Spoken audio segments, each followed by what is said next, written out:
বড় চিন্তা। ক্লাস 10-এ উঠে গেল, এরপর 12-এ উঠছে, কিন্তু কি করবে? আমার ছেলেকে তো ডাক্তারি পড়াবো, না ভালো একটা রিসার্চে পাঠাবো, না ভালো একটা আপনার উকিল বানাবো, না ভালো একটা আপনার রাজনৈতিক নেতা বানাবো। আহা, কি চিন্তা! সব চিন্তাটা করবেন হবে কি না আপনার লগ্ন থেকে নবম হাউসের সেই হাউসটা সাবলর্ড, এবং এটা দেখতে হবে সম্পূর্ণ কৃষ্ণমূর্তি পদ্ধতিতে এবং সম্পূর্ণ বিজ্ঞান ভিত্তিক।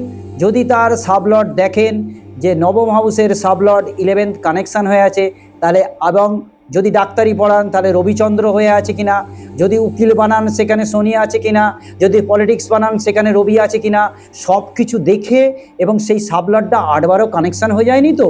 আপনি টাকা খরচা করলেন, কাঁড়ি কাঁড়ি টাকা গেল, কিন্তু উচ্চবিদ্যা হলো না, জীবনটাই স্পয়েলড হয়ে গেল।